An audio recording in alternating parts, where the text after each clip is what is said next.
Welcome to all of our listeners. Whether you're a gym owner, an operator, a manager, salesperson, a gym entrepreneur, or a personal trainer, you are in the right place. Today, we're taking you through a really insightful white paper by the one and only Thomas.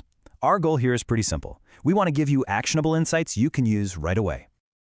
So let's just start with the big question, the one that's probably on your mind a lot. Is your gym really built to last? It's so easy to get caught up in the latest trends, but in this super crowded fitness market, building something sustainable, man, that's the real challenge. It's about more than just a grand opening. It's about creating a foundation that can weather any storm.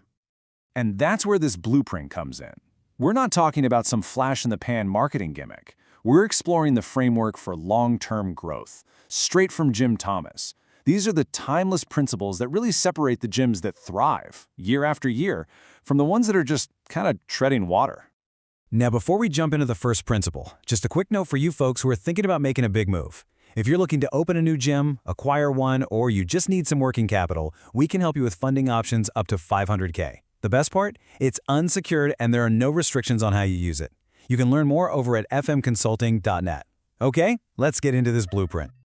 All right, Section 1, the Gym Growth Challenge. So what's really holding gyms back? You might think it's marketing or sales, but it's actually something much more fundamental. And here it is, Section 2, your people are everything. Seriously, it all comes back to this. Your business isn't the four walls or the fancy equipment. It is built on the people, the members who trust you and the team that shows up for them every single day. They are your number one asset, period. And this idea applies across the board, right? On the customer side, it means seeing your members as more than just a monthly payment. You got to celebrate their wins, their milestones. And for your team, you have to invest in them, giving them the training, the tools, and the recognition they deserve to do their best work. Okay, so you're probably thinking, how do I actually do that? Well, Thomas lays out a super practical action step. Start a weekly member spotlight. Simple. And a monthly staff recognition program. These aren't huge, complicated initiatives, but they create a culture where people feel seen and valued. And that feeling, that's what builds real, lasting loyalty. Now, when it comes to building that team, there's a specific formula. It's 3 keys, and the order is absolutely crucial. Number 1, you hire for values first. You can teach skills, you could train technique, but you cannot train integrity. Number 2, set crystal clear expectations. And number 3, once they're clear on the goal, you empower them to take ownership and run with it. And here's the perfect tool for that. Create a one-page success blueprint for every role in your gym. And listen, this is not about micromanagement. Not at all. It's about clarity. It tells your team exactly what success looks like in their role. It aligns everyone and gives them the freedom to own their responsibilities because they know what the target is. So when you empower your people like that, you start building the foundation for our next big principle. Section 3, the foundation of trust. Think about it. If your people are the heart of the business, then trust is the backbone that holds everything up.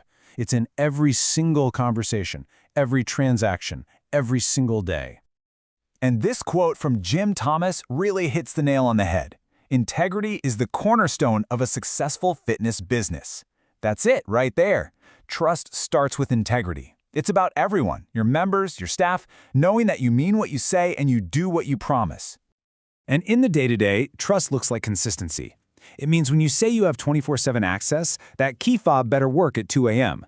It means when you promise a callback, that phone call actually happens. It's about the little things, consistent billing, clean locker rooms. When members don't even have to think about those things, that's when you know you've earned their trust. So this is a good moment for a little gut check. Be honest with yourself. Are you consistently delivering on your promises, both big and small? A great action step here is to do quarterly audits.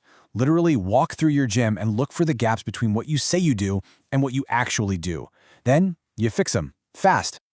And trust doesn't just stop at your front door. It extends out into your community. When you host a charity workout or partner with another local business, you're showing people you care about more than just collecting dues. The action step here is huge. Launch a quarterly give back campaign. It builds incredible goodwill and makes your gym a true pillar of the community. Okay, let's talk about the tough stuff. Because let's be real, every business has its challenges, right? You're going to have slow months, equipment is going to break, staff will turn over. It's just part of the game. And that brings us to Section 4, leading through every challenge. This is all about resilience. So what does resilience actually look like? Well, it's built on 3 pillars. First, when things get hard, you stay true to your values. You don't cut corners. Second, you adapt your strategies, of course, but you don't compromise your principles. And third, you plan for the unexpected. You have to anticipate the problems so you're not just reacting when they happen. So here's a question for you to chew on. What is your actual written-down plan for when your sales dip in October? Or what happens when your main air conditioning unit fails in the middle of July? Having a plan ready to go is the difference between leading through a crisis and just panicking. Which leads us to this action step. Develop a resilience plan. Literally sit down and outline how you're going to handle common problems, like a drop in member retention or a sudden staffing gap. This plan becomes your playbook. It lets you respond with confidence instead of emotion when things go sideways. And trust me, they will. Okay, Section 5, your action blueprint. We've covered a ton of ground, so now we're going to pull all these pieces together into one clear, cohesive blueprint that you can start using in your gym like today. So we've been talking about these 5 principles, and I want to be clear, these are not fads. These aren't the latest marketing hacks. These are the timeless pillars for gym growth. They are the foundation of a business that's truly built to last. So let's recap the whole blueprint one last time. Number 1, invest in your people first, both your members and your team. Number 2, lead with unwavering integrity. 3, use that integrity to build a team you can truly trust and empower. 4, stay resilient through every single challenge. And number 5, all of this comes together to focus on building lasting trust with your members and your community. Okay, so my final question for you is this. Which one of these principles will you put into action this week? Don't just let this be something interesting you heard. Pick one thing. What's one small change you can make right now to get started? And of course, if you want some expert help implementing any of this stuff, you should absolutely get in touch with Jim Thomas himself. His number is 214-629-7223, or you can shoot him an email at jthomas@fmconsulting.net. And finally, a big shout out to our sponsor, Gym Business Manager. They make the best software for your gym, hands down. You can learn more about what they do at gymbusinessmanager.com. Thanks so much for tuning in.